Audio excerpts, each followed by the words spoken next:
Today's top story. Colin Kaepernick may actually subpoena the President of the United States as a part of his ongoing collusion case against the National Football League. Now, you may recall Kaepernick's lawyer, Mark Garagos, promising a dramatic turn in this case. Maybe this is the dramatic turn, folks. Now, the idea is for Kaepernick to question the president to figure out if the owners are keeping Kaepernick out of the league to please Donald J. Trump.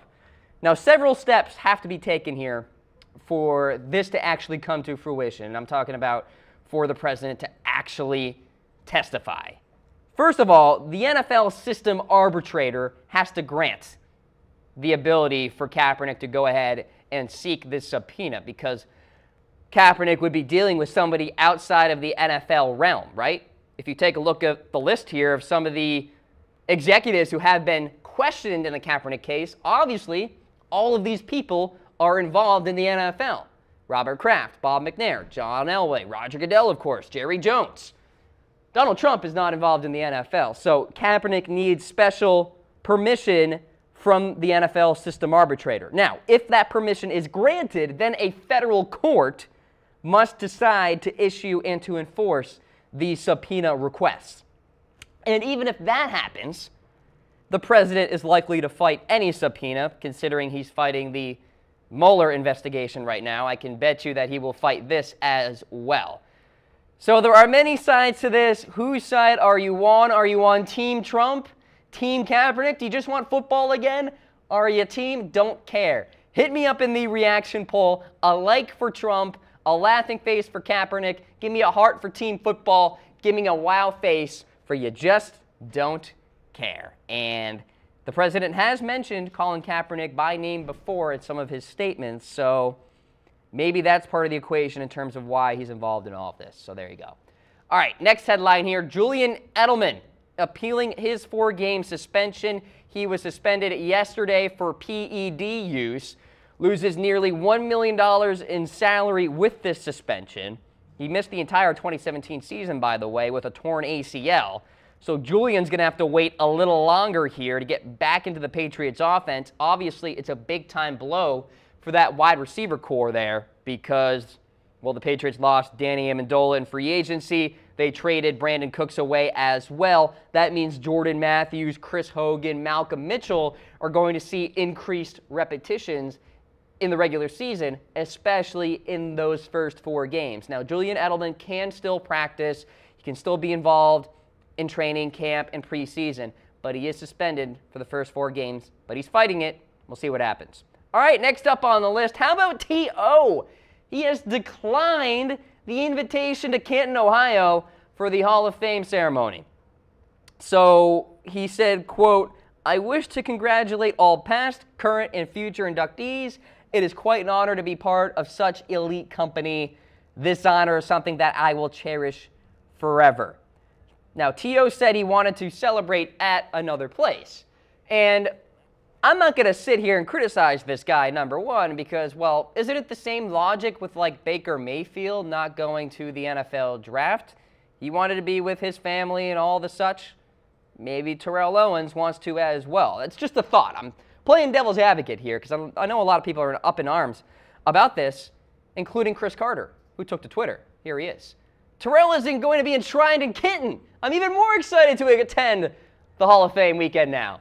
Ooh, ouch, Chris Carter. Dude, that's not very nice, man. Throwing some shade at T.O. Yikes. Both these guys are in the Hall of Fame, and they're kind of having a quarrel, if you will. SAT word, look it up. So in 15 seasons with the NFL, T.O. had over 1,000 catches, just a shade under 16,000 yards, and 153 touchdowns. Now, T.O. is trying to be the first ever active player in the NFL who is in the Hall of Fame. And we'll see if that happens. He did recently tweet that he wants to join the San Francisco 49ers. So we'll see if San Francisco looks into Mr. T.O. All right, how about Tom Brady? Of course, he was going to be asked about skipping voluntary workouts and OTAs. And he cited personal reasons, saying, quote, "The coaches do a great job of getting us ready. It was just some personal reasons for me that kept him out. Now, obviously, Tom Brady typically does not skip voluntary workouts. It really wasn't part of his MO. So once this happened, I sat here and said to myself, well, okay, something's going on here. Maybe some very real friction between Brady and Belichick. And Brady, of course, answered 2 questions about Bill Belichick as well, saying it's great in terms of the relationship. We've always had a great relationship. And that's really all he said about it. Bill Belichick said the same thing. So maybe there isn't something there, but I'm feeling either Tom Brady wants something changed with his contract, or there is friction between Bill Belichick and TB12 a little bit, at least. All right, so there you go. You guys are watching the Cam Rogers Show, presented by AutoList. Looking for a new or used car out there? Go to Autolist.com to surf the biggest inventory of new and used cars out there, or download their top-rated mobile app today. All right, next up in the headlines here, Duke Johnson agrees to a new contract. It's 3 years, worth $15.6 million. He is, of course, in the backfield with the likes of Carlos Hyde and Nick Chubb there. Isaiah Crowell is no longer a member of the Cleveland Browns. I'm trying to think through this backfield here and how it's all going to shake out from a fantasy football perspective. I guess Carlos Hyde is the RB number 1. Duke Johnson, RB number 2, and then maybe Nick Chubb. We'll see what happens. By the way, everybody's arguing about my SAT score in the comments section. Come at me. I actually did okay in terms of my SAT score. Well, not great. I had to do it a couple times. It was actually one of the bigger struggles for me for some reason. I ended up doing okay thanks to super scoring, because over under 1,500, Mitch? Come on, give me some credit here, man. Alan Thomas, Cam SAT score, I'll take the over. Thank you, Alan, I appreciate that. Keep guessing. I'm not going to tell you guys my score until the end of the show. Miller's saying under 1,500. Don't you get like 600 just for writing your name down or something like that? All right, anyway, let's go to the next headline here. Ben Roethlisberger getting some praise from his backup quarterbacks because he has been out of OTAs, been on vacation a little bit, and that has paved the way for Landry Jones, Josh Dobbs, and rookie Mason Rudolph to get some more repetitions there. So good for you, Ben. Here's what he said. Quote, "That's the way I look at OTAs and minicamps. It's just kind of getting back into it, knocking some rust off. And I know these guys really enjoyed it, and they were thanking me for it." So there you go. Some repetitions there for Landry, Dobbs, and Mason Rudolph. So Ben Roethlisberger, of course, is the starting quarterback for the Steelers. So just saying.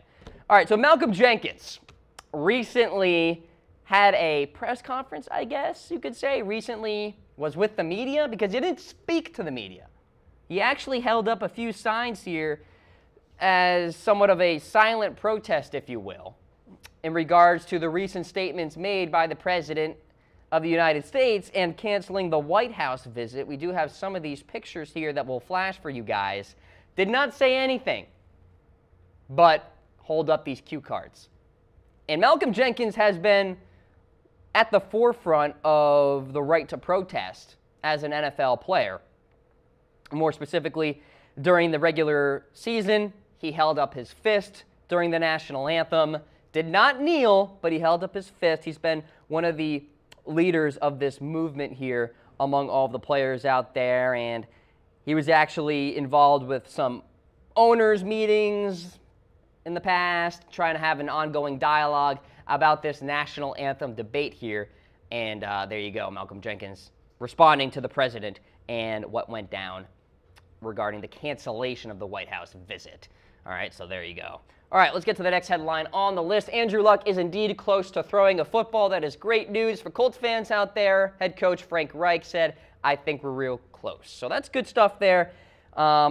We got to continue on just for the interest of time. I do have my 2 cents about Andrew Luck and the Colts. Real quick, I will say I think the Colts can be a playoff contender if Andrew Luck gets back to his old form. I'm talking about 2014 form, when the Colts made the playoffs, made a couple of runs, made it to an AFC championship game against those Denver Broncos. So, you know, just keep in mind that maybe the Colts can make some noise. All right, let's go to the next headline on the list here. Reuben Foster suspension, is it going to happen? Well, Adam Schefter says that the NFL is mulling it over. Foster pled no contest to a gun charge from February. Now he has 2 years of probation, also got slapped with $235 worth of fines. Schefter said the NFL could implement some sort of suspension via the gun charge, the domestic violence charges, and the marijuana charge back from January that went down in Alabama there. So there you go. Reuben Foster could be missing a few games. I don't think he's going to play a full 16-game regular season slate. I don't think that's going to happen.